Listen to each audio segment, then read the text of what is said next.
Good evening and welcome to this CASA and Gunner Shot webinar.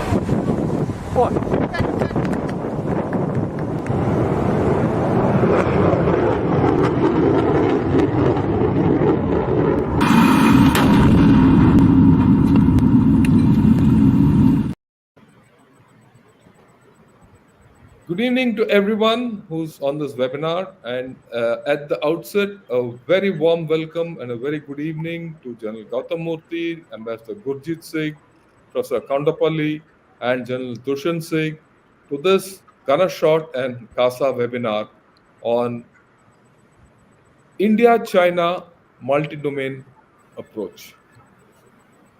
Let me set the stage first before we start talking and airing our views.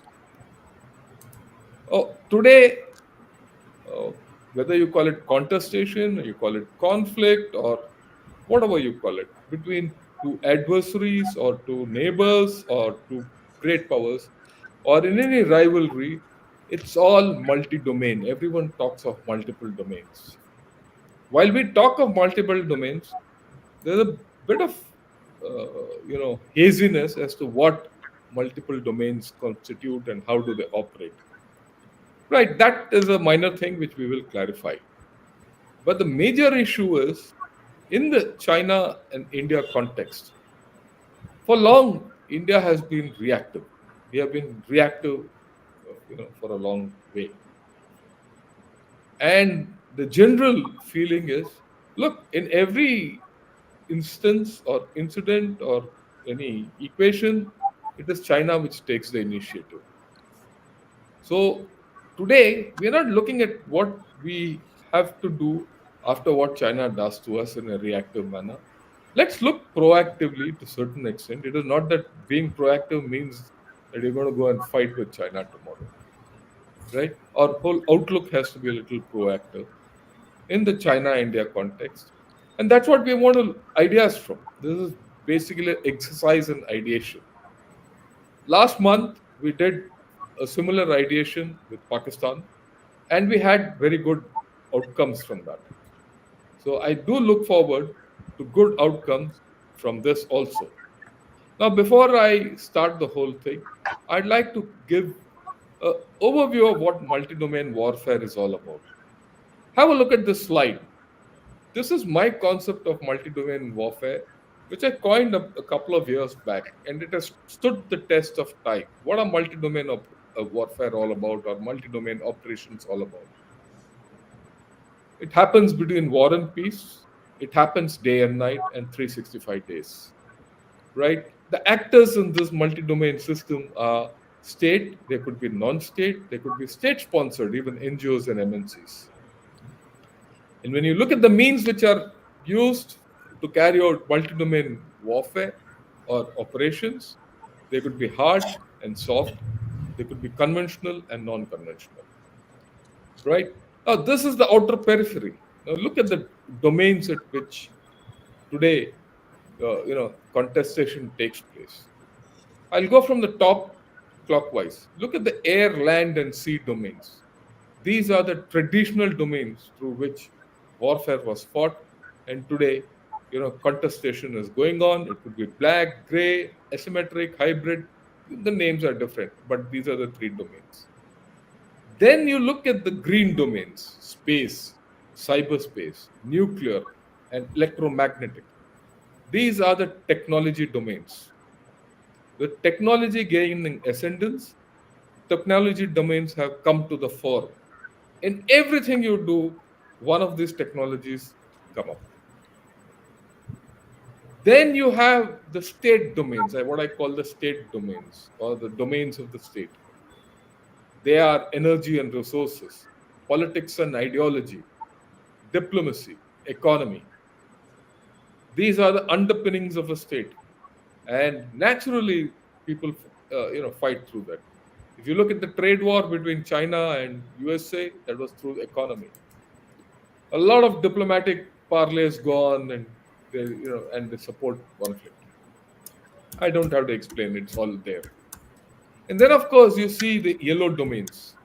These are the cognitive war domains. the domains of cognition. And what do they, what are they all about? They are all about public opinion. They are all about legal status or the legal warfare or legal lawfare, as the Chinese call it. And then, of course, influence operations. In the Chinese parlance, this cognitive domain is called three warfares. But then, if you call it the three warfare domain, it is giving it away to the Chinese completely. Every nation, operates through these domains in some form or the other. And then, of course, during the pandemic, the health domain also came up. Tomorrow, there might be another domain. In fact, in all probability, a new domain of climate change, I think, is on coming into this multi-domain system. So these are the domains which constitute a multi-domain scenario. And in these domains, I would like you to give your views. And your views, like I said, in the China and India context, more from the Indian perspective. Right. What we'll do is, I'd request each of you to give your initial thoughts and processes for about 5 minutes each. And from what you say, we'll, pick up something and go cyclically. First, General Gautam Murthy, followed by Professor Kondapalli, then General Dushyant, and lastly, Ambassador Gurjit Singh. Once all of you have spoken from what you have spoken or what you feel about what others have spoken, you can come up with your thoughts in the second round. And then we'll take some questions from the audience. Right. With this, General Gautam Murthy, sir, over to you.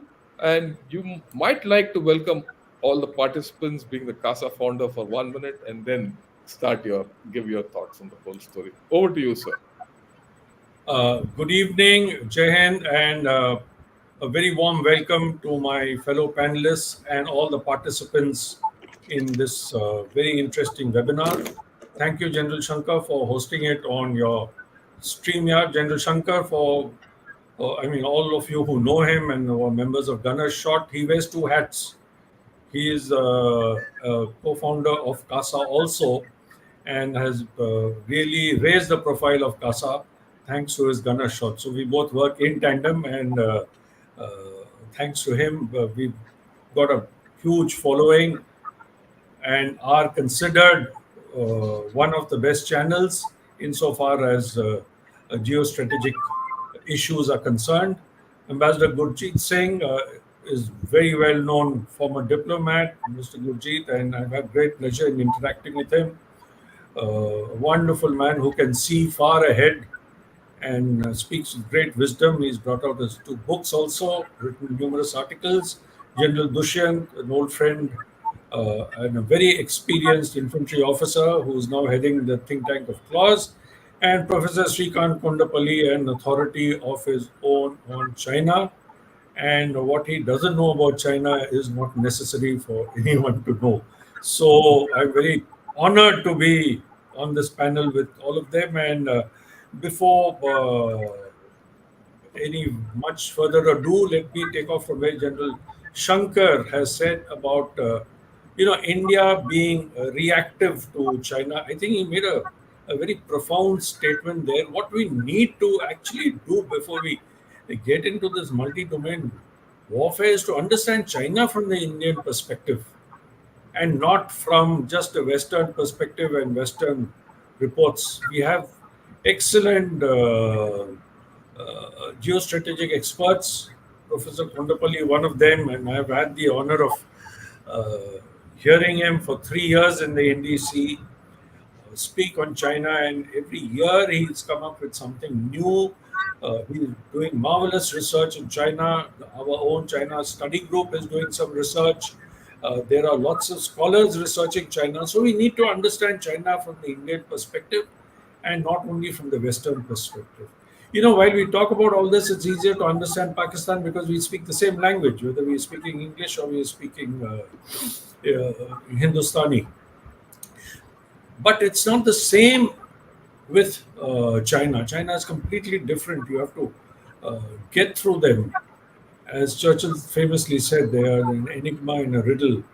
So we have to understand what is their political system, what is their multi-domain perspective, what is their strategic intent, what are the strategic aims. We've got a China Study Center. Do we have more China Study Centers? Do we need more in our country? Of course. What about India and other countries similarly placed to have study centers? Uh, what about India, say Taiwan Study Center, Indo-Japanese Study Center, Indonesia Study Center, Australia Study Center? We need to look at all this before we decide what would be our multi-domain operations. General Shankar has beautifully laid out in one single slide what multi-domain operations entails. How do we go about it? That is the subject under discussion today. And you know, all I need to say is that although Chinese economy is almost 5 times India's economy or maybe more, uh, their defense also, they're moving in a very big way. How do we checkmate China? What do we do, as he said about the three strategy warfare? How do we go about addressing that? What do we do? What are the things that we do? Do we look at our maritime neighborhood apart from our land borders? How do we invest in our maritime neighborhood? What do we do diplomatically to checkmate China? What do we leverage? What are our strengths? That is what we need to do in respect of China. After all, they are a closed system, they are a totalitarian state. Ours is a free, wonderful democracy. And this beautiful democratic exercise that is taking place over the last few weeks and into a few weeks more shows the world what India is, shows them that we are not a closed state. That is a fantastic thing that is happening in India. It is a huge asset. We need to show this, and our multi-domain operation starts off from demonstrating our strengths. Thank you, General Shankar. This is what I have to say as my opening remarks. Thanks a lot, sir. I think you made a couple of important points in what you have said. The first thing is we need to know China better. You need to expand knowledge. If you want to be even proactive, you need to understand them better. For very long period of time, we have not understood this nation at all. When you start understanding them, you automatically issues will start rolling out. And then the second thing is we all feel that China is a closed system, it is impenetrable and all that. But when you look at many things, they are quite penetrable. It is my firm belief if you seek knowledge, you'll get it. If you seek information, you'll get it. Right? The world isn't all that impermeable.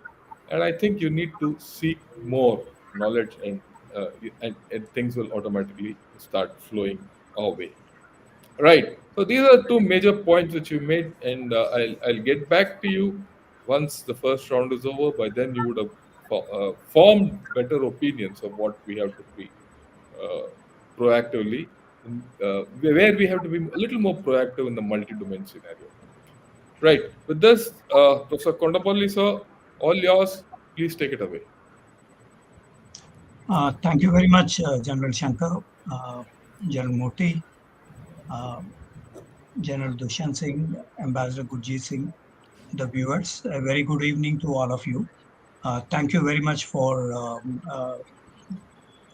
allowing me for this interaction with all of you in terms of the multi-domain scenarios between India and China. I have, within the 5 minutes, I would like to make 3 interventions. One is the India-China context. Second is in terms of the multi-domain scenarios. And third is what India is doing. General Murthy mentioned about what we are doing is also very important. So these 3 things that I would like to highlight. First is obviously India and China have a lot of strategic depth. In terms of comparison between the two, number one, last July, India had surpassed China in terms of the population figures. And today, India is the largest populated country in the world, displacing China. China, as it was mentioned, is the second largest economy, and India, the fifth largest, about to go into the fourth largest economy status in terms of GDP figures by nominal rates, and expected by the end of the decade to become the third largest economy. China is a Security Council member, but India is an aspiring country. Both are nuclear and major conventional space and cyber powers. Um, Both have a strategic vision. China, for instance, wants to celebrate its second centennial of PRC establishment by 2049. They have a campaign called China Rejuvenation, China Dream, and building a world-class military by 2049. India also has its own strategic vision. It is Vikas, Vikasit Bharat, and wants to be the third largest developed economy, and it is making several strides in this.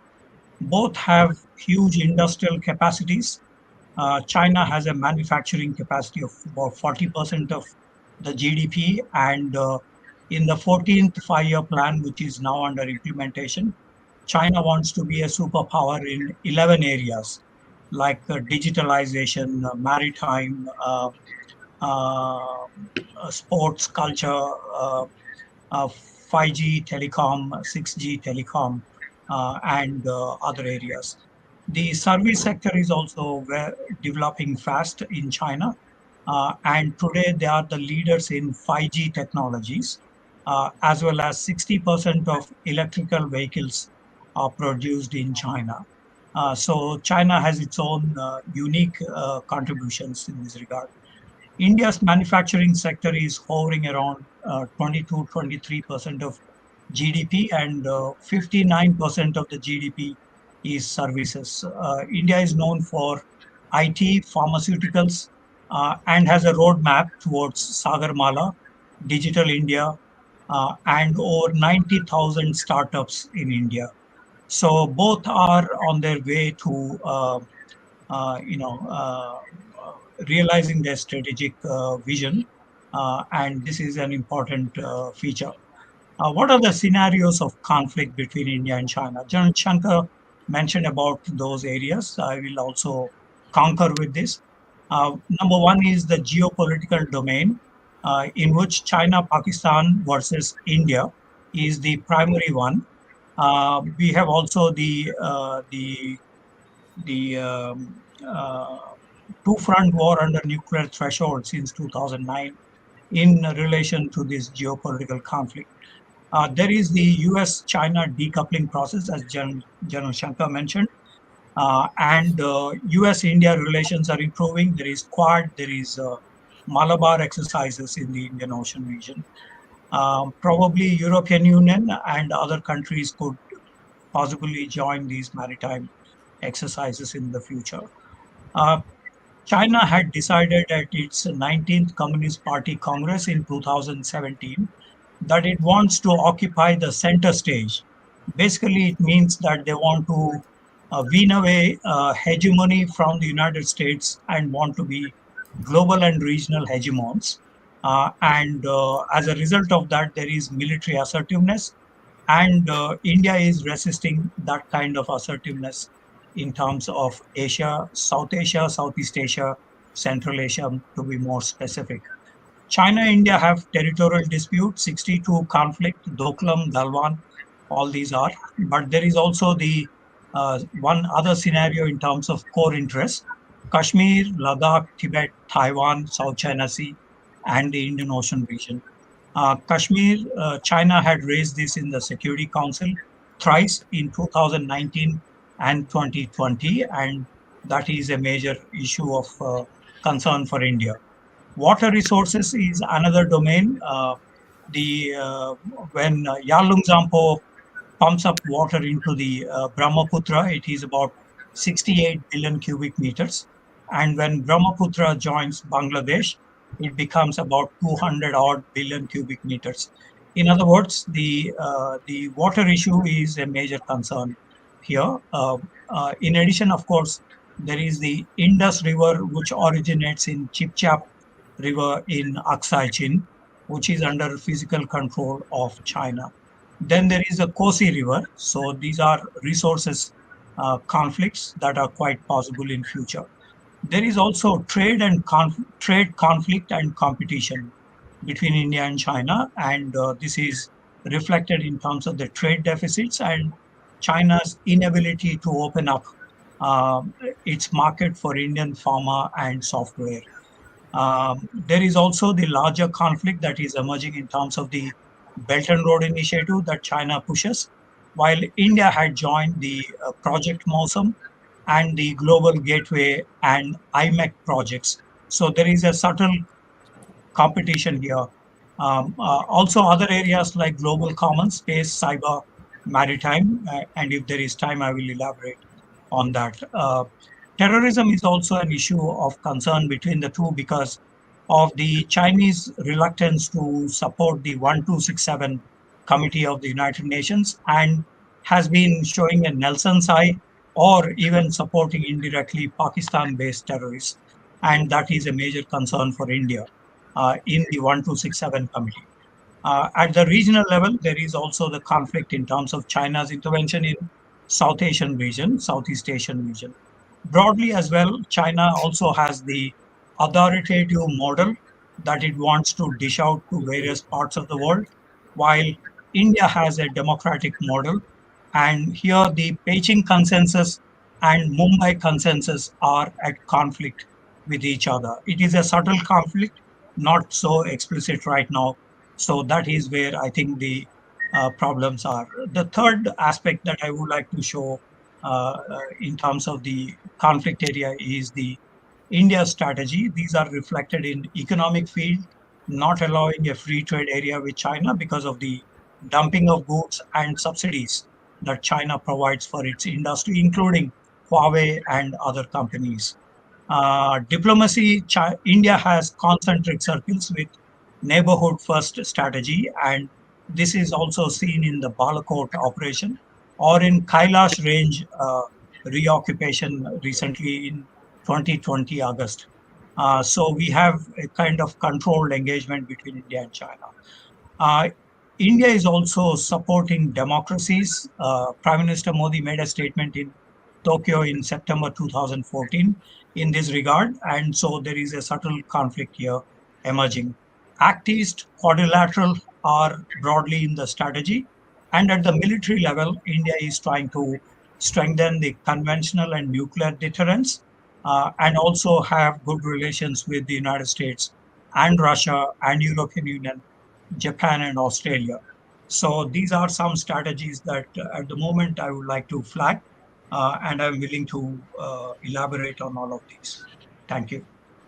Oh, thanks a lot, sir. I think you made some very, very, very interesting points. I'd like to, flag a few. The first point, of course, you said both countries have great strategic depth. Recently, Mr. Shankar Menon has written a piece in, Foreign Affairs. He calls both these states, along with USA and European Union, as super states. So the super state status we have, and both have a dream. 2047, India wants to be a Viksit Bharat, and they want to be a great rejuvenation, the Chinese dream. The difference between this is, and of course, they want to be, like you said, the superpower in 11 areas and all that. Area of concern, I won't say concern, an area of opportunity for me, as you spoke, which it came to me, is by 2049, while China will be a modern, well established, world class military and all that, they will also have 40% aged people. 40% is not a small figure, it's a big figure. And their population decline is sooner or later going to be an Achilles heel. Because, in my view, nations are made of people and not cyberspace and quantum and AI and robots and manufacturing and all that. It's for people. And if you don't have people and people are a vanishing entity in China, that's a major weakness which does come about.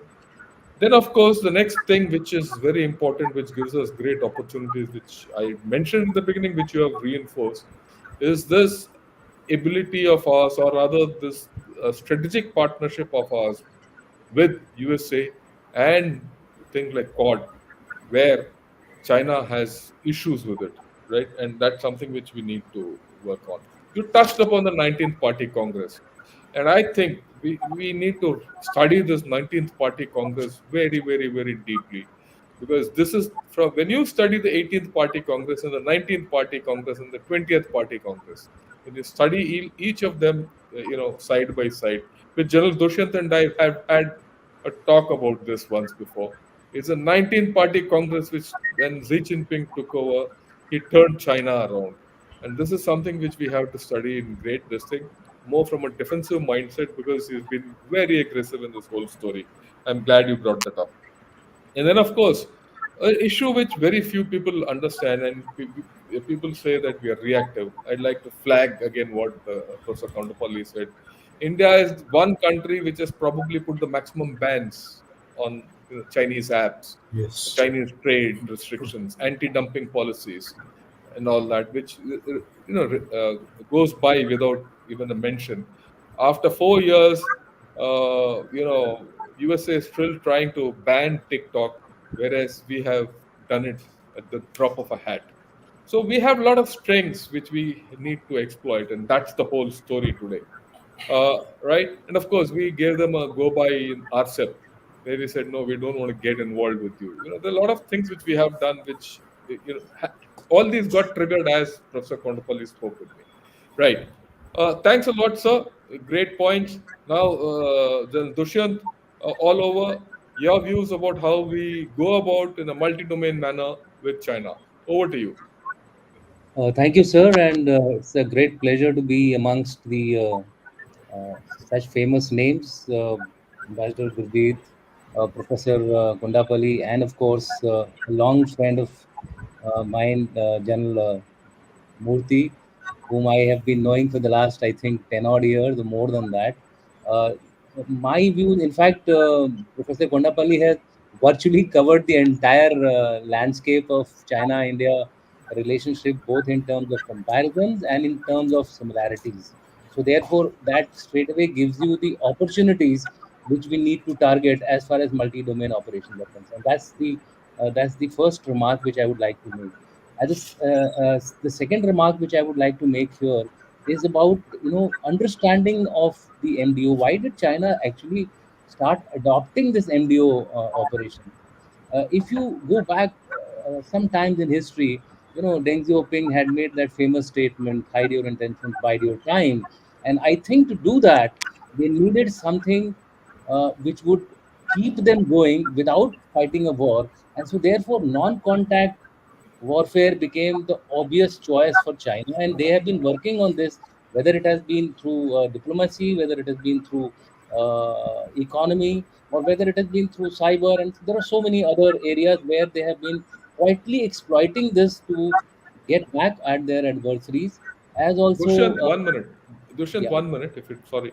If anyone has put on a mobile or something, I'd request you to please put it off, because we're getting a double sound back. Yeah, that's right. If something come from the viewers also. Yeah, Yeah, from please. another device. Yeah. Yeah.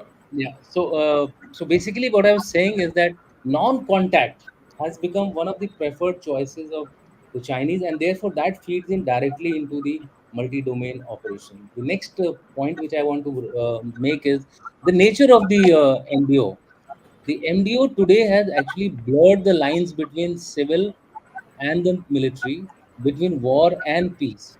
So therefore, there is this blurring which has taken place. So therefore, people can exploit any and every means under their command and resources to hit back at your adversaries. So China has been doing a great job of this, whether it is exploiting the phenomenal advantage which it is now enjoying as far as technology is concerned. I think this was one point which we missed out till now.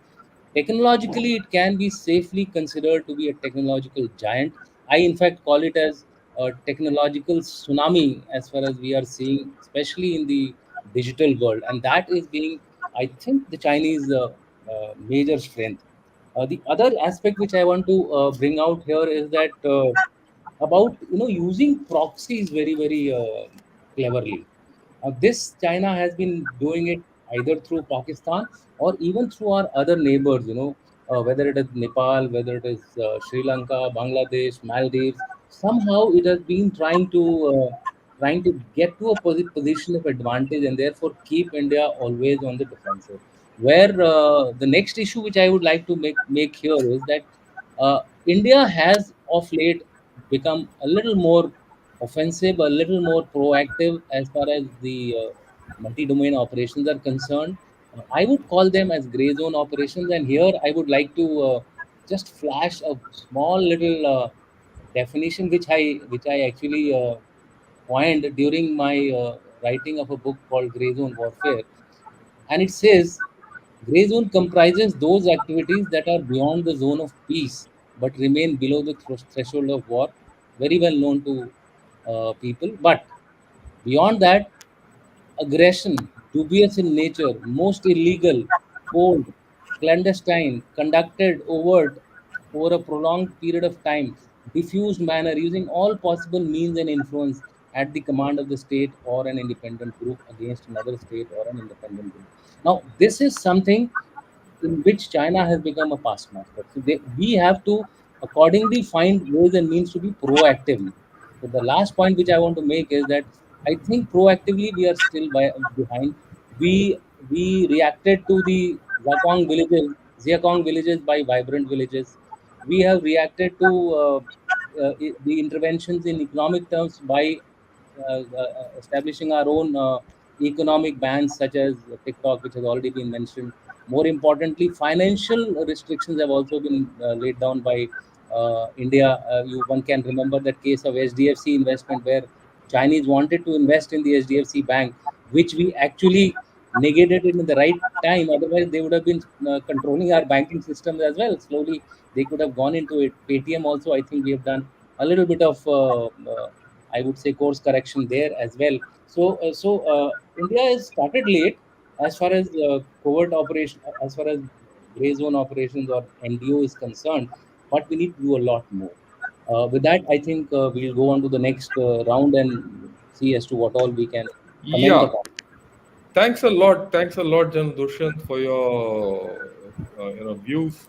I think the major point which you made was non-contact. Multi-domain lends itself to non-contact is something which we need to focus more on.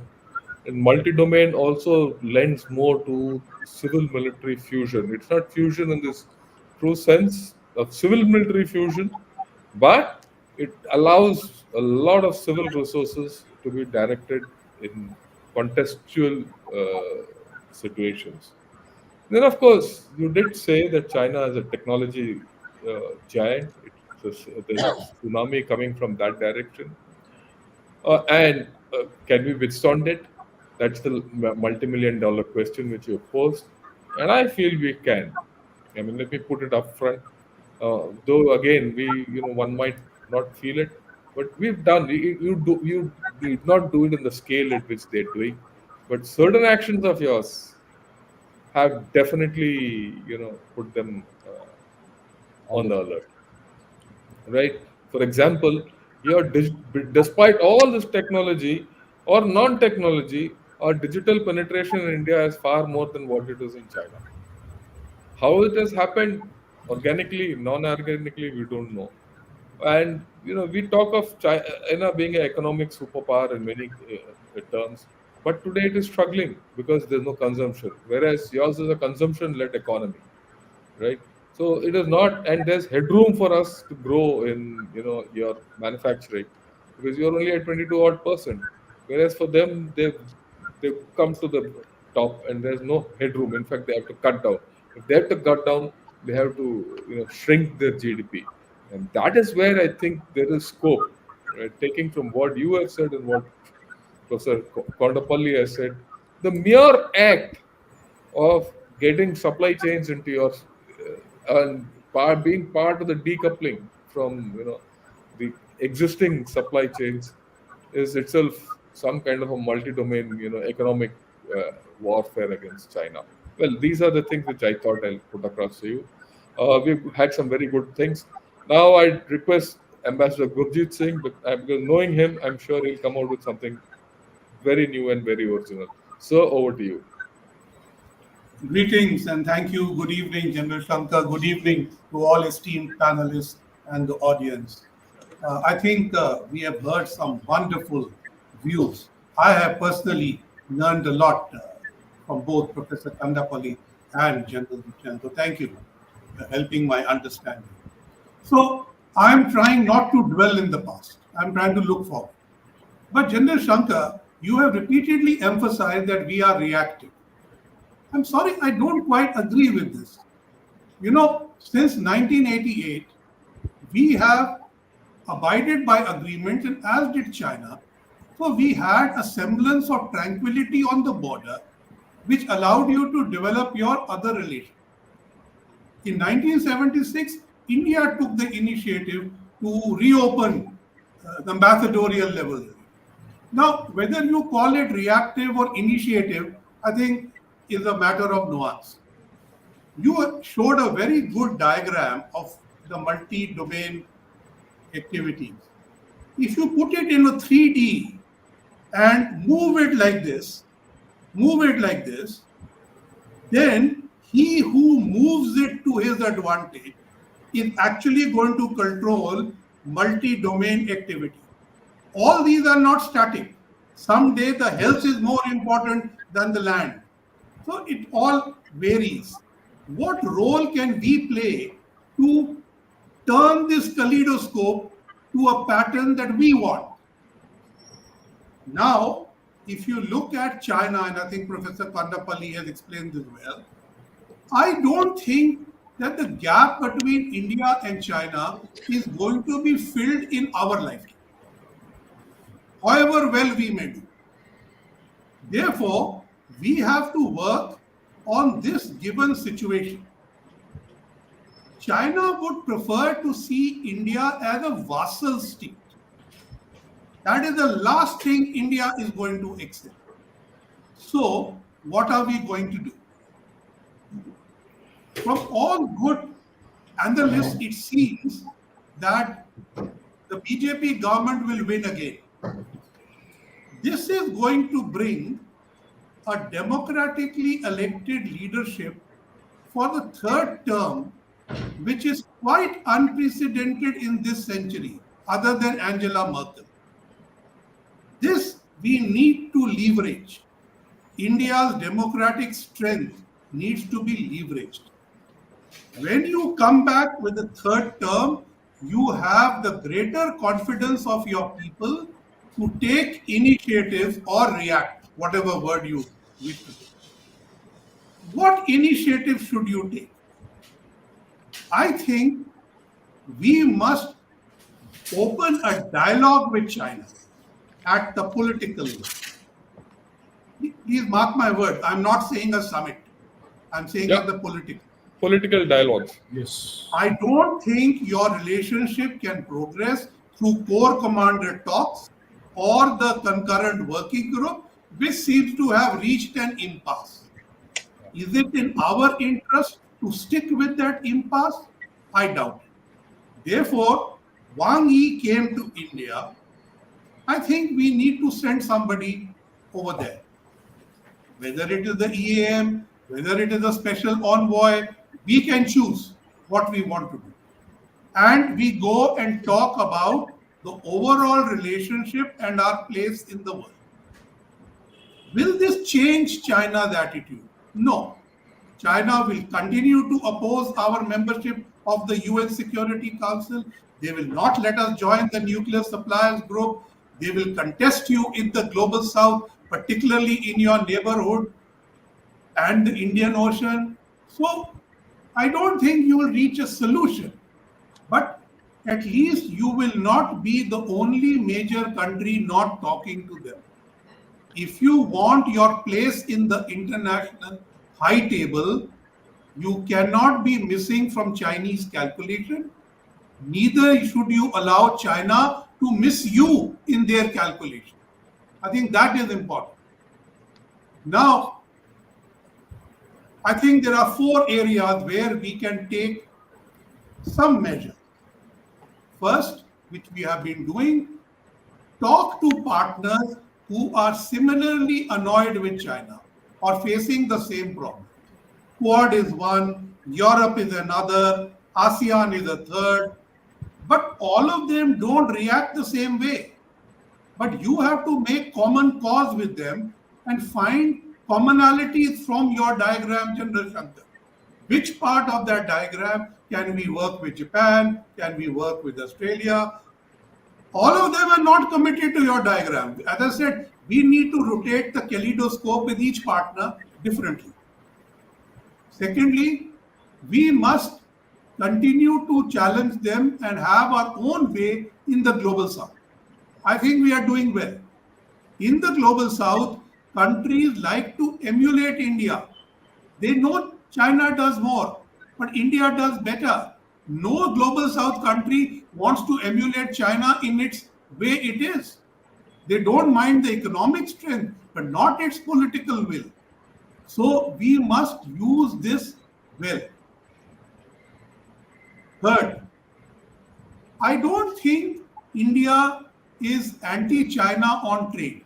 We would like trade to expand. We know it can't be balanced, but it should be on a level playing field. It is the same problem the Europeans have. It is the same problem the Americans have. But China feels that those countries are more important to it. Therefore, you see the Scholz-Xi meeting, you see the Xi meeting with the Macron today at van der Leyen. They are saying, please don't ban us from your market. Are they telling us that? So why is the size of our market, which was the attraction to ourselves, not adequately leveraged? I leave it in one word. It is the failure of our private sector to be good competitors in manufacturing.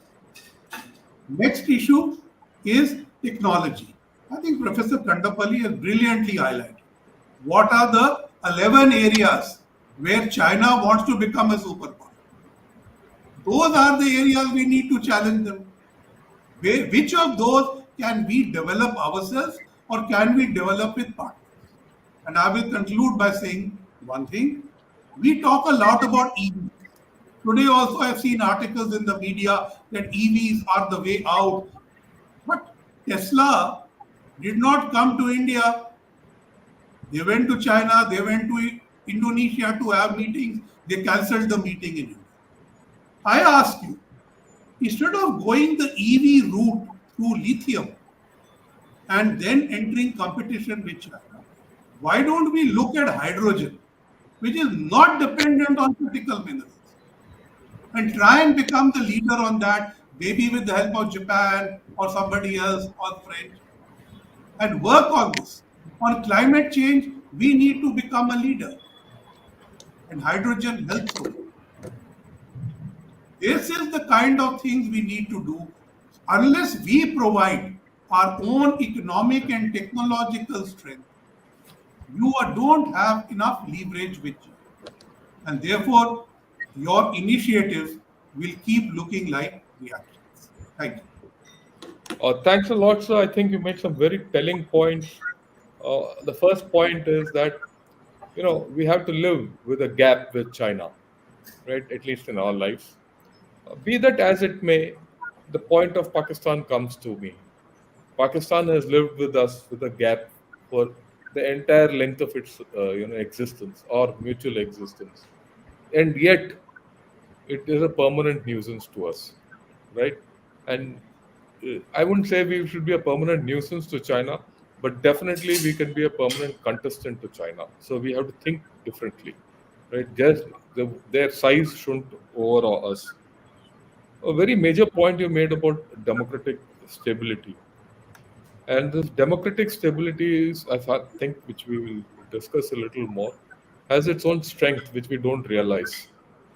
And that should lead, at least in this third term, to a political dialogue. Because without a political dialogue, nothing moves. And China, everything is political. Whatever they do, ultimately it comes back to a political angle and the CPC, not CPEC. I keep confusing between the two. The Communist Party of China. So that's something which we have to understand. China is all geopolitical. Okay. Then, of course, the need for us to do more with our partners, like-minded partners in Quad, right, or EU and ASEAN, and deal with them based on our mutual strengths. In that kaleidoscope which you have mentioned and that diagram which I had shown, it is not that we will be strong at every point of time, but at some point of time we'll be strong with in certain issues, and you will need to have resonance on certain issues with certain countries. For example, the way we are to a large extent posing a, I wouldn't say a competition for China in Sri Lanka along with Japan. So it is not as if we are not out of the game completely, but we are, and we need to work with more with the global South and technology challenge. I think you made a very important point, sir, because we need to find our own niche technologies which we have to work with. For example, you spoken of hydrogen. I will go to the extent of saying, why don't we exploit thorium? Why don't we exploit a metal like titanium, which is illuminite? In fact, it's very strange that we export illuminite to China and get it back as titanium. So there are a lot of things I think we can do. Our manufacturing has to be more competitive. Our manufacturing has to not only be more competitive, it has to be more focused to be competitive with China. That's the more important thing, and where we have to compete. I think these are very, very interesting points which we have come up with. So a great first round. So we'll have a quick second round. Uh, with the first question, sir, is to what I'll put, because something which we never spoke of, but I think we need to speak of. General Gautam Murthy, sir, is this. We all know that China is expanding its nuclear arsenal and with a whole lot of things. But at the same time, we have not been exactly laggards.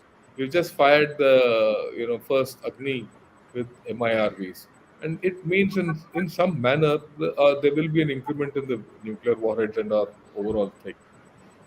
So this dynamic is really dynamic. The earlier status quo is changing, and this change will happen over the next 5 to 6 years.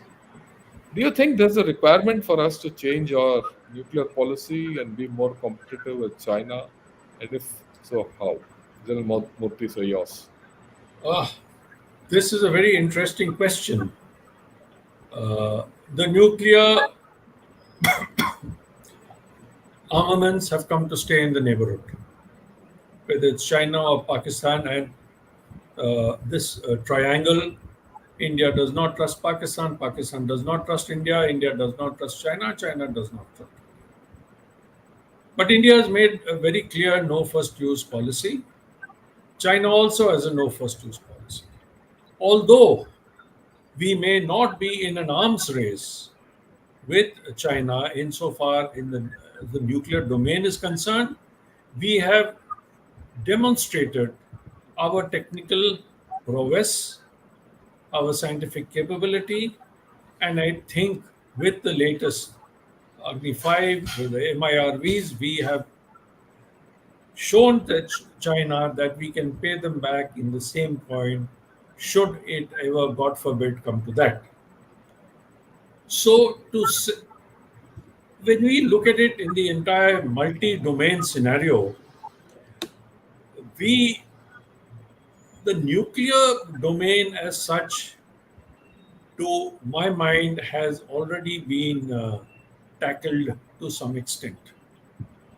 We are, what I would say very responsibly, at par with China, in the sense that China's vulnerabilities stand exposed should China do something untoward, in the sense we have a good strike capability. So insofar as the nuclear issue is concerned, this is what I would say. But if I may also Yeah, please, sir. add Yeah, on I mean, besides the question, you're free to, yes, to what the other speakers had said before me, at the first point, which I think all of us are agreed upon, that India's economy will have to grow to provide India with more leverage in geopolitical matters. The stronger you are, the stronger you can speak at the high table, so to speak. So on that, we have no doubt. Secondly, Ambassador did mention about strengthening our relationships with the other similarly placed countries like Japan, like Philippines, like Indonesia, like Australia, and we have the quadrilateral security dialogue going, which will deepen our role in the Indo-Pacific, although we have uh, so far not crossed the divide into a security arrangement and I don't security alliance, and I don't think we will. But strengthening of the Quad is one way in this multi-domain warfare where China can be checkmated. The other and most important issue, apart from our own defense capability, I will not talk about much because we need to strengthen our defense capabilities to deter their conventional threats. So, and we had spoken, General Shankar, on the China-Pakistan collusion, and I think that time also we had stressed that enhancing our defense capability, our capacity building is a must to be able to thwart both these countries, and so that uh, if you're well prepared, then your threat recedes. It's as simple as that. The other area where we need to contest China is on media and information warfare. We have got so many things that we can leverage in shaping public opinion. Although we all know that Twitter and Google is not available in China, China manages with Weibo and they have very, very strict ways of looking at what the citizens are doing, but we should be able to counter misinformation through accurate information. We must highlight India's perspective of regional issues. We must use social media, and Indian diplomats, and Ambassador will bear me out, can be a huge um, force multiplier in countering China in each and every field because our diplomats are interacting with every ministry of India. We in the armed forces have been looking at it in one manner because that was our profession. But the profession of our diplomats is completely different in our world capitals. They can speak and bring out these issues and counter China's misinformation. And that is where I think Indian diplomacy plays a huge role. The other thing that we have not spoken on so far is our legal preparedness. We have seen what Philippines has done to China, how they won their case at the ICJ. We have to understand international law. We have to have a strong legal team to present India's case in disputes. If it comes to that, we have to have good, strong legal background. And again, this is where our IFS strength comes in, where they can present a legally strong case to garner international support for our position on various issues. There are certain issues that we are probably not even seeing today, but which come up in the future. But I'm talking of legally, we should be able to counter China's uh, pressure on us. And of course, Ambassador mentioned, Professor Kondapalli mentioned, you had also mentioned, DUSHYANT had mentioned about our regional alliances. In our neighborhood, we're not only looking at land borders, we have to look at our maritime borders. And therefore, we need a help and strengthening of our ties with these countries. Above all, we have to become a net regional security provider in the Indian Ocean region. We have to assume our rightful place, and therefore that will lead to a lot of organizational reforms which we need to think about on how to counter multi-domain operations by China. What are the organizational reforms we need from the PMO downwards to various ministries, your INB ministry, your defense ministry? What are the kind of reforms that we need to undertake? We need to think on those lines. Thank you. This is all that I have to say. Thanks a lot. So I thought you made some wonderful points. One point which you actually triggered something in me was Philippines. I think there's a need for us to understand how Philippines is handling China in this whole process of its problem around the second Thomas Shoal, right? And they've coined a term called assertive transparency, which they've used quite liberally, and they are now put China on a back foot in certain manners. Though China is trying, China being China, more aggressive, but I think we have a lot to learn from them. That be that as it may. The next point I'd like to take to Professor Kondapalli. So you did speak of the democratic model, and you spoke about how good democracy we are, and vis-a-vis the autocratic model of China. Is there something where we can, or are we underplaying our democratic model, and can we leverage our democratic model, uh, to push back against China? And of course, any other points you have which you couldn't put across, all yours, sir. Thank you very much, Jan Shankar. I think that's a good point on democracy as one of the leverages in India-China, conflict. One of the scenarios. We did downplay the democracy element till roughly about 2014. Prime Minister Rajiv Gandhi considered the Tiananmen protests in 1989 as a domestic internal matter. And so as part of the non-intervention, we have not spoken about the protests in Tiananmen Square in 1989. Later on, we have been reluctant to speak about the human rights.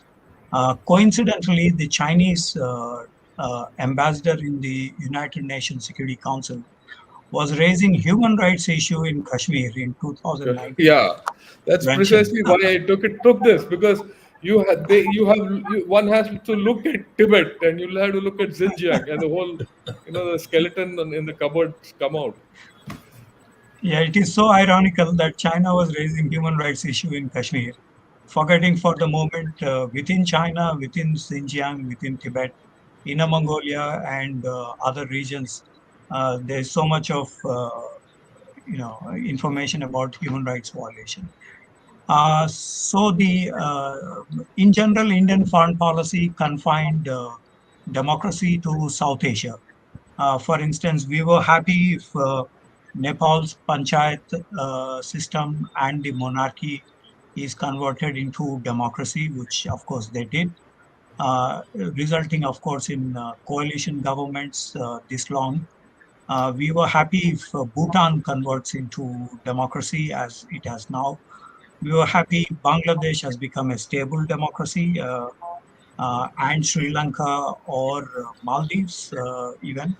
And we were happy to invest in the Afghan parliament building, assuming they will turn out to be a democracy in future. So we confined to the South Asian region, but it is pertinent to point out that the Indian contribution to the UN Democracy Fund has increased. So this is a subtle model competition with China, because in the 19th Communist Party Congress, once again, they have suggested that they will export their model, which is an authoritarian model. It is a party state model. It is a state-owned enterprise model. So in contrast to that, we have suggested to a Mumbai consensus. Mumbai consensus is at the political level, pluralistic democracy. At the policy level, gradualism and decentralization. At the socio-economic level, grassroots development and empowerment. At the economy level, domestic demand driven and services dominated, and also startups and others.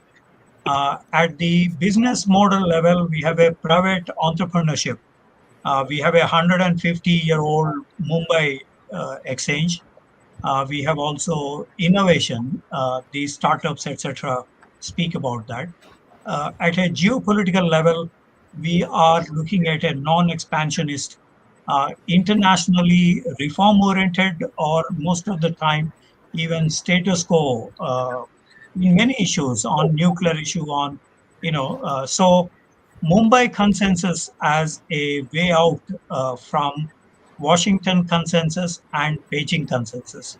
So we are trying to have a different model here, and we wanted the South American countries, we wanted the African countries, we wanted the Asian countries to subscribe to this Mumbai consensus approach, which is generally pluralistic in nature compared to the authoritarian model that the Chinese are dishing out. In fact, Chinese critique the Indian democracy by saying that it is not able to deliver goods to the people, etc. But because we have elevated poverty in recent times, uplifted 400 million people from extreme poverty, that indicates that we actually have a democratic model of governance to address even economic issues. In the case of China, they made much fanfare with the well-off society construction by 2021 and claimed they bragged about the lifting people from poverty, but that has come with so many restrictions in terms of the movement of people and so on and so forth, obfuscating statistics in their system, etc. But in our case, it is done in the full glare of the free press, in the full glare of the NGOs, civil societies, and so on and so forth. So it is much more robust model that we are suggesting to many countries. And I think if it succeeds, it will have a major import in terms of the model that we are trying to export or negotiate with other countries concerned. The second point that I would like to make is in terms of the multi-domain warfare itself, in which there are so many areas. For instance, the three warfares that China is intending to fight against India. For example, the legal warfare. In 1949 to 50, we signed an agreement on one China policy, and they keep dangling at us this issue and say, you are opening up PECC in New Delhi, you're opening up, your ministers are meeting the Tibetan representatives, so on and so forth. Or, so the Chinese kept on mentioning about this. We dropped the one China policy from any discussion since 2010 in our joint statements. So that is one we have been able to do. The other is, of course, during Doklam crisis, they have mentioned about the 1890 treaty and asked us to abide by it. There is also the media outlets that they have done in terms of the warfare or psychological warfare in terms of denigrating the Indian achievements and so on and so forth. So I think there is in the multi-domain warfare, there is so much of tension that is brewing up. And one more area, if you permit, there is the issue of cyber warfare, cyber attacks, specifically in since 1997.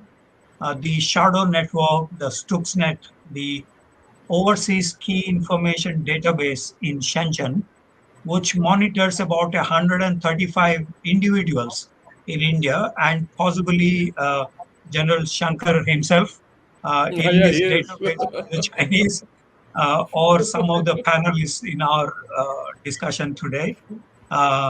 So this is actually the cyber warfare is an area where, as General Dushyant Singh mentioned, there is the gray zone in which the Chinese were executing such cyber attacks.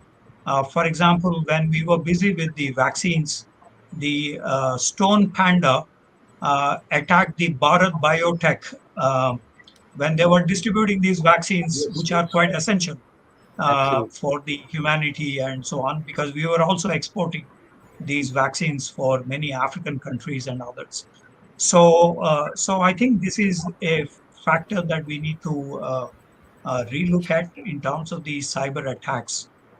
Information operations on India are also intensifying as this lawfare society came out with that monograph.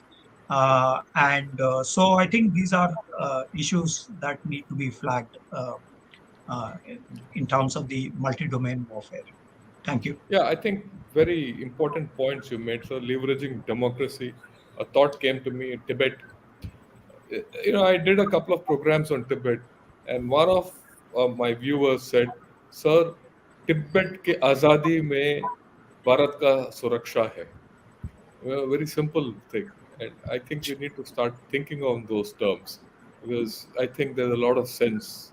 We might not be able to roll it back, but there's a lot of leeway in that. We need to play to our strengths. The very important point which you made, and which not many countries have been able to do, just like we threw Huawei out and TikTok out, we also dropped the one China almost like a brick. We don't talk of it anymore today. So there are a lot of things we've done, and if this Mumbai consensus gets the national kind of a recognition and the kind of information space, because as of now, not many people are aware of it in the public domain. We need to put it out and hype it up a bit, and we have a vibrant media, and I think our vibrant media needs to do more than do just tu mai mai on those their shows, and I think we have a lot to gain out of all this. Thank you, sir. Lot we gained. Now I'll turn to General Dushyant. What I'd like you to touch upon is something which you mentioned: non-contact warfare, and along with non-contact warfare being a prime, base for multi-domain operations, I'd like you also to touch upon the anti-piracy operations which we are doing. Everything, after all, in this world of warfare, it need not be direct. There Yeah. are a lot of indirect things which we are doing, and how China is quiet there, and it's coming second off. And your views on anything else? Over to you. Thank you, sir. First of all, as far as the non-contact warfare is concerned, I'll first go to the question and then add some comments of Yeah, mine yeah, yeah. Please. on various issues. Uh, Firstly, about the non-contact warfare, I would like to just highlight the primacy of what China has been doing through some figures. I think figures speak a lot about what is happening. As far as the China is concerned. See, the as you take ransomware, for example, ransomware attacks, it is amazing to know the kind of damage which this particular attack is doing globally as well as on India. If you see the global figure, it is likely to rise by $10.5 billion by 2025. As far as India is concerned, last year, year before, there were only 3,950 attacks, but this year, 22 billion records have been damaged or attacked by China. $150 million will be paid by various companies. Where is this money going, sir? That is the question which we need to ask. And therefore, these are the kind of non-contact warfare which are now taking place. 2,35,472 incidents reported by Kaspersky Cybersecurity Solutions. Uh, Other issue which I would like to highlight here is in terms of cyber attacks, most of our ports have been mapped by them, sir. Most of our ports and the electricity grid, they have interfered into it. They have not done anything. They have just demonstrated to us that yes, they can enter it. They can do whatever damage they want to do. I don't know whether they will start having the capability of interfering into our transportation systems. Our railways are a huge network, and they are gradually getting digitized in a number of ways. And these all have mostly Chinese equipment. Because whatever said and done, our imports from China are, as far as technology is concerned, continues to rise. So those are the areas where we need to be now cautious. The other thing about non-contact attack is, you can take the example of Arunachal Pradesh. They have been systematically trying to establish their claims over Arunachal. I'm talking of the South Tibet, which they call, and now they have got about 160 names, which they have renamed them as China. Look at the way they are doing things through Nepal. They got a 100 rupee note on which they are actually printing the Kalapani disputed area. Limpigara. I'm first, I'm first time seeing a currency being used for such a purpose, and through one of our neighbors. So these are some of the examples. One can go on and on as far as non-contact warfare is concerned. As far as the piracy part is concerned, sir, the while India has been very active in the counter anti-piracy operation, China remains very silent on it. I have been trying to decipher as to why they are doing it. I think the Chinese are possibly, in my view, playing smart. The NATO countries have got together. They are actually patrolling the Red Sea area. Gulf of Aden is kind of being looked after by India, but the Chinese have really not gone in a major way as far as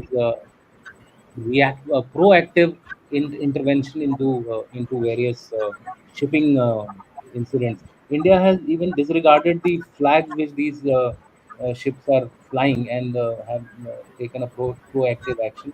I think this is all going to build into our image of being a responsible power, and possibly raise our stature better off in the overall Indo-China perspective is concerned. The last thing I would like to say is that we have to be proactive in identifying fault lines. And here I would like to quote Tibet, which most of you have quoted. We are writing a paper. It's a joint paper which we are writing at clause, me and one more officer. We are amazed to find the kind of connectivity which India has with Tibet. There is a huge connectivity which is there. Why don't we exploit that?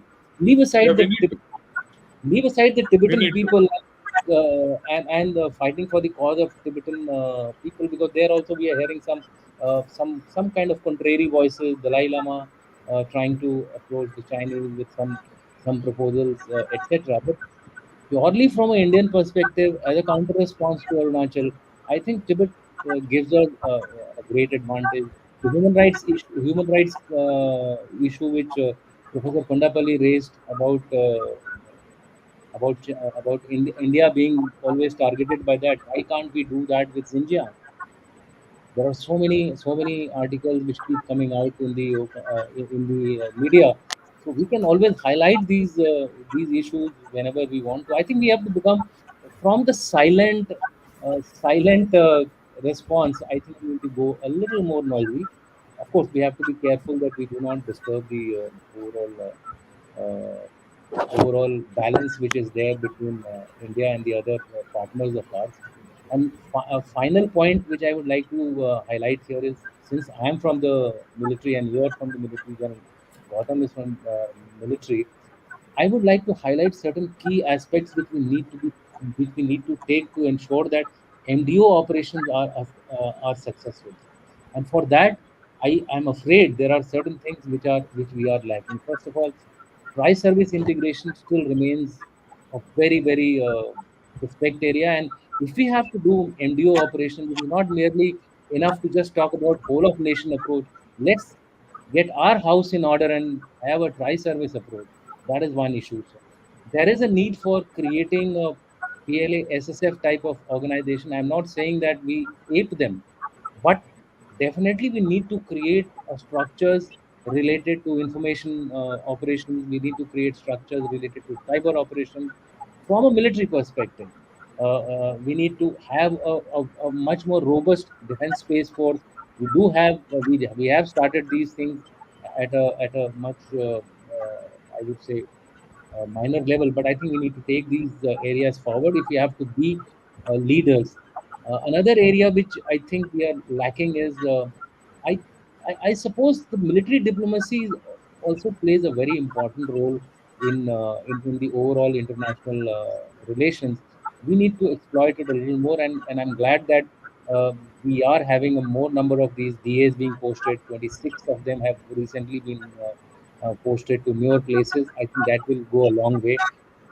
And lastly, technology, technology, technology. We need to create techno commanders now, sir. This Yeah, is something which we have to do in house as far as the military is concerned. I think let's look at whole of military approach first, and then we talk about whole of nation approach. The other agencies of the country are doing a great job. I think we need to supplement their job. Thank you. yeah. Thanks a lot for what you put out. Everyone has spoken of cyber attacks and cyber thing. As of now, I can feel there's a cyber attack going on. This mimicking is not by Yeah, any design of ours. It is happening. It doesn't happen. These things don't happen uh, out of the blue. And I see that. Let me be very honest with you. These things happen whenever I discuss China, and I've experienced it. I'm sharing it with all of you.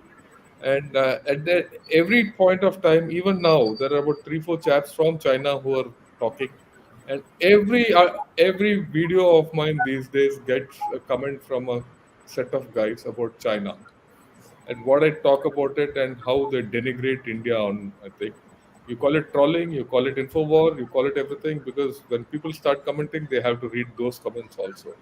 So there's a systematic way of they're going about it, and I think that's something which we need to understand. There's a system in how they approach all these things, and that is something which we need to develop on our own. And it's nice to say we need to highlight this, we need to highlight that, X, Y, Z.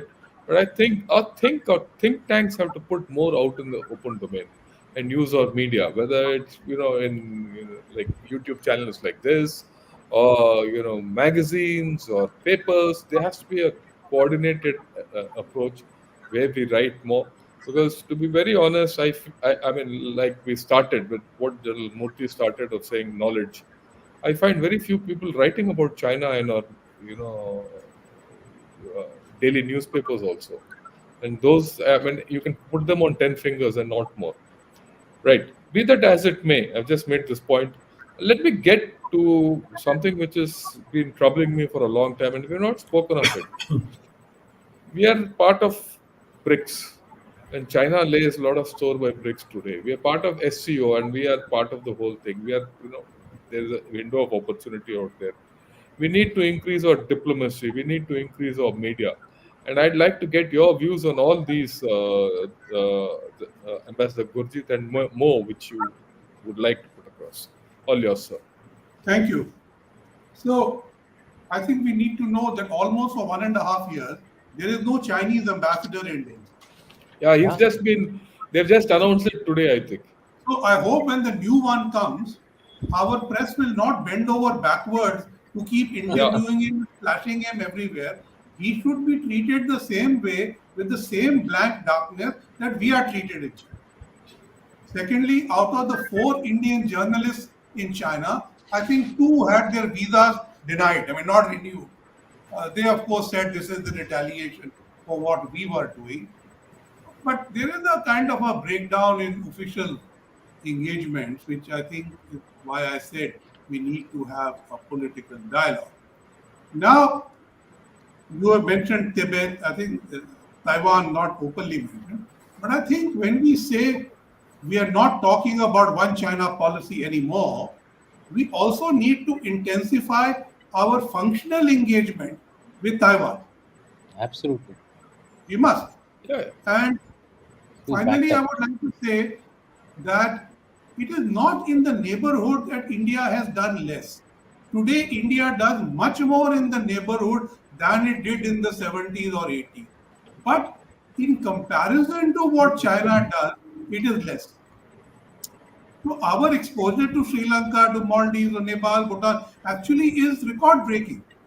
But for some reason, we are not able to convert it to a security guarantee.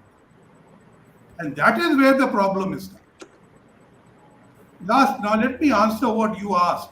So, besides BRICS, there is the Shanghai Cooperation Organization. I think finally we have reached that position of isolation in that. Because the Russians totally, who got us into SCO, are totally behind China. And all the Central Asians who bilaterally will talk to you nicely in SCO are not on yours. So, with the global south, you have to just deal with them and not try this dichotomy with China, but that doesn't lead them to happy situations. Now, so what is our role in SCO? To basically be a pain and prevent a consensus. Okay, that's also a role. Yeah, All right. definitely. Now coming to BRICS. Now here I don't agree that we should just be a pain. Here, all the people in BRICS, other than China, and you can discount Russia, are our friends. Yes. So we need to have, like in Quad, we have a Quad relationship, but then we have good bilaterals on different bases with each of them. The same we now need to develop with BRICS. Each one, we need to validate our bilateral relationship and bring it to bear on BRICS position and not allow BRICS to become a Chinese. Thank you. Oh, thanks a lot, sir. I think you made a very important point on the BRICS. You made an important point on SCO and what our role should be. And we have a very proactive role to play. Even being a nuisance is a very proactive role, right? And that's then you're operating in the diplomatic domain. And we need to do a lot more in our media. Because one thing which comes out from all what you have said, whatever we are doing, two things, in fact, is we are not doing it with the overall coordinated purpose, and second, we are not putting it across in the right forum at the right manner. It's not necessary always that we have to penetrate the Great Wall of China and go behind and tell them what we think of in Weibo or chat. Even in international forums, if we can put it across, one day surely and certainly things will go across. And I think we need to do a lot. I think we have had a tremendous amount of discussion and seen what we can do, and more importantly what we are doing, because many times we feel that we underrate what we are doing, and I think a lot of these issues have come up today. A thing like one China policy which we have just dropped, or bans on TikTok and all that, or role which we played in BRICS, where we didn't allow the phraseology of the Belt and Road to interfere into the BRICS declaration. These are all major things which we have done. Right. I'll take a few questions, sir, not many, and then we'll call it a day. Right. Vishnathan says, sir, with respect to the tech and cyber domains, as on date, only the West and China seem to have an upper edge. Are we not incapacitated due to the absence of production of high-end chips? Will the West give independence from dependency for systems and processors? Will this lead to a new grouping in India, which India is made to play a subservient role protecting the interests of the West? Should I put the first question back? First part? Yeah, this is the first part. General Dushyant, all yours. Sir, as far as chip industry goes, definitely we are a laggard in this. We have first taken the phase one of, of manufacturing legacy chips. Now, legacy chips are more into the domain of the technology which is not related to the military grade. For getting into the military grade, I think we have still got a long way to go, but we are making sincere efforts on it. And I tend to disagree with the fact that we will be possibly made subservient to the West for only one reason. And the reason is that, and General Krishnan has spoken about it in one of the programs, is that the supply chain of chip manufacturing is very, very, very complex. Raw materials are somewhere, some parts are being made in some country, some countries doing the the other aspects of chip making. So therefore, to get a single control over these chip making is currently not that easy. Yes, America does enjoy a greater advantage as far as chips are concerned. I'm talking of the 5 nano meters, 5 nano Yeah, chips, which 5 are, nanometers. yeah, nanometer chips, which are of a weapon grade. China did try to overcome this particular restriction because the Americans have put a ban on them. They did try to get over this restriction by getting their scientists to, I mean, the American scientists to make 5.5 closer to the 6 nm It category. didn't work. Yeah, but it didn't work, and I think finally even the Chinese are facing the heat. So I think overall we will be able to gain some amount of advantage, but it will take time for us. Yeah, it's going to take time because we are still in the very nascent stages. Yeah, this is a question Just one point Yeah. on that question. May I just add? Yes, sir. It is not only China and the West. What about Taiwan? Yeah. That is where we come in. We need to leverage, and what Ambassador had earlier said, that we need to look forward to more business relationships with Taiwan and take this forward. And Taiwan is there in that space between China and the West, though China and the West may try to checkmate each other and not share. But here we can do something with Taiwan. This is the simple point that I want to make. Thank you. Yeah, I think India is so. already India is already doing it. You know, I think we Yes, gave yes. Yeah, Padma we Shri are to- doing it on that. There's no doubt about it. True. Yeah. I just wanted to bring it in. Seems. Mr. India, at times when China is directly influencing institutions in several countries, including the West, where does India stand in this regard? How much have we done or required to do to counter China? Ambassador Sir, yours.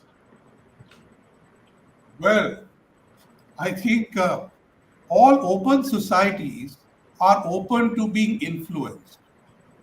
And therefore, if you have an open media, open sources of technology, your willingness to discuss, you will get opinion, like you said in your program, so much deliberate opinion is being spread. This will happen. But when you have a closed society, where even WhatsApp doesn't work, or YouTube is restricted in China, how do you deal with them? So I think to deal with Chinese public opinion is difficult for the Chinese government itself also. Yeah, It I is think not so. influencing public opinion. It is denying public opinion, which is not our style. But I think I go back that when China is directly influencing institutions in several countries, we have to be part of common operations to prevent that and guard against it. Yeah. But today it is not only China, Western countries think each other, India, others are also influencing them. So this is the old lobbying acquiring a technological age. Thank you. Thank you, sir. Uh, Next question. Why we Indians habitually or almost culturally at a mass level are so inclined to learn about China? Less inclined. Yeah, less inclined to learn about China, though we do take interest in learning about Europe, US, Australia, South America, and Russia. Professor Kondapalli, all yours, because this is completely your domain. And just one second, please, before Professor.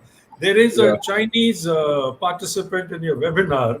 Yeah, who's I know answered that. the question in one line. He says he says the only English letter word which he has spoken is hello.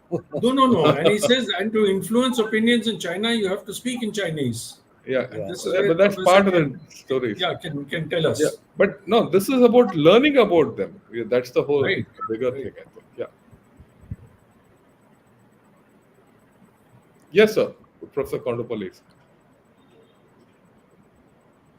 I think the major reason being lack of transparency and of course Chinese language is a major barrier in terms of knowing about China and Chinese knowing about the rest of the world.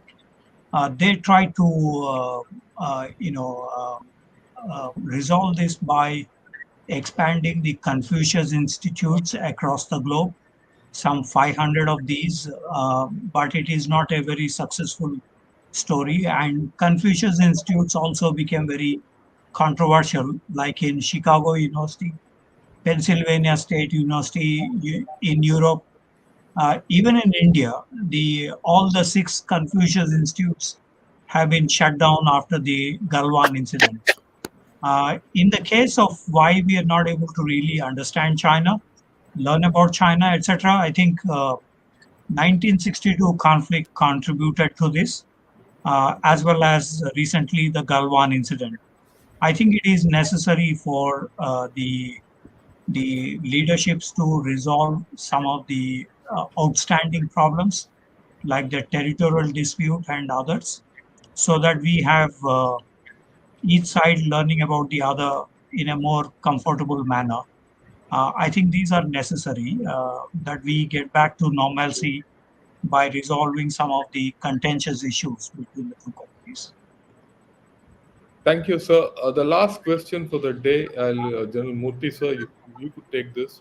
Why are relations with neighboring countries is getting deteriorated, like Maldives, Sri Lanka, Kachativu, Bangladesh, India, Nepal, all that, due to Chinese influence, and how do we counter it? I mean, that's what he said. And what can we do to make it good? With Ambassador Gurjit on the panel, I humbly would like to divert this question to him.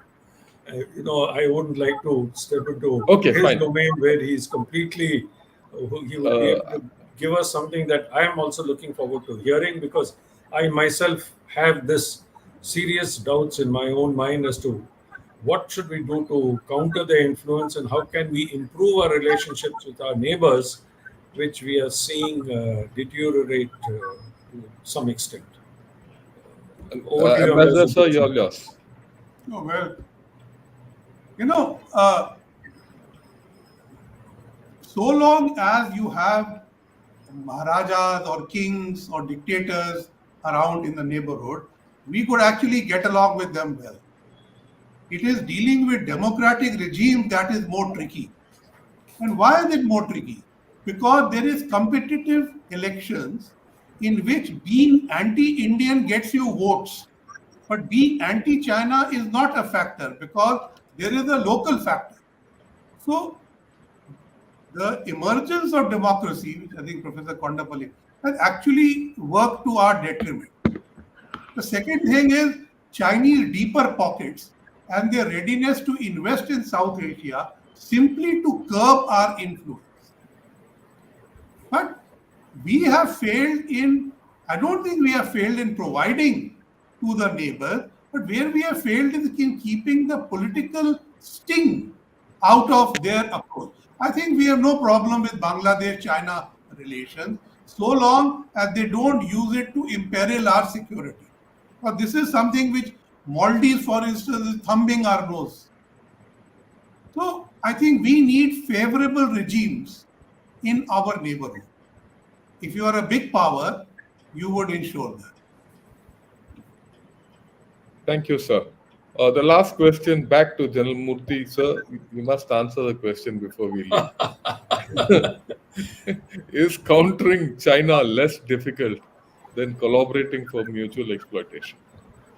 Good question. Collaborating at what cost is my counter question. You will collaborate with your neighbor provided the neighbor and you are on the same page. When a neighbor has been constantly belittling you, and not now, over the last 60 years, 70 years almost, and the neighbor is looking at you as an adversary, what do? Let me take you back to Pandit Nehru's days. Pandit Nehru gave his entire trust to China, and see how he was betrayed, how India was betrayed. Take the example of our own Prime Minister, Mr. Modi. In the years before Galwan, apart from the 3 or 4 summits that were held, he has had, those are at the PM and between he and Xi, there were 3 meetings. But before that, there were, I think, 18 summits that were held. India and China, India was going out of the way to accommodate China in every which way without compromising on our interests.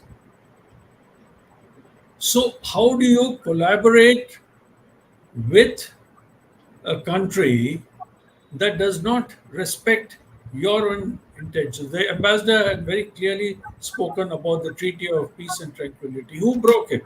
Why was it broken? It's a different matter that we fell short in some manner to be able to counter it at that time. But why was it broken? The Chinese had brought up troops when the whole world was down in a lockdown. India was in a lockdown. The Chinese brought up huge troops for an exercise and then simply pushed some formations forward. Was that the right thing to do? So yes, while India will happily cooperate with any country, we cannot. You cannot cooperate at the cost of your own. I won't even use the word honor in this case. The breach of trust. How will you shake hands with a friend or with a colleague who has breached your trust? Betrayed you. It's the same thing with nations. I think I've been able to answer I think this so. question. Yeah, thanks a lot, sir. I think we've covered a huge ground today. We've outlined what multi-domain operations are, where we are doing something, where China is doing something, and we've discovered new areas where we have done something which we have not known by informing each other. And there are a lot of areas where we have to do much more, and a lot of things have come out. I'll not reiterate the whole thing, it will be reminding the wheel. I think our panelists have come out with some excellent ideas. And I'd like to thank you all for this. And some of the questions which have come out are also great. The very fact that there are 2 or 3 people from China who are, actively watching on to this channel does give me an indication, that we've achieved a purpose and we've sent across a message to them, Yeah. right? And I'm sure it'll get this thing, right? And it leaves me at the end to thank all of you for giving these valuable ideas. And it's a matter of honor for me to host all of you. With this, General Gautam Murthy, sir, I'd like you to sign off for the evening. Over to you. Thank you very much, General Shankar. Thank you, Mr. Gurjit, General Dushyant, and Professor SRIKANTH KONDAPALLI for a most insightful, amazing discussion, wonderful discussion we have. I thank your audience very much who have posed some very, very interesting questions to us. Unfortunately, due to lack of time, we couldn't take on all the questions. But thank you all for your patience and for listening in to this discussion. We stand enriched and we ourselves get a lot of confidence, and it motivates us to read more, to study more when we see our audience who are taking so much interest in what we say. Thank you all very much. Good night and Jai Hind. Jai Hind. Jai Hind, good night. Thank you. Jai Hind.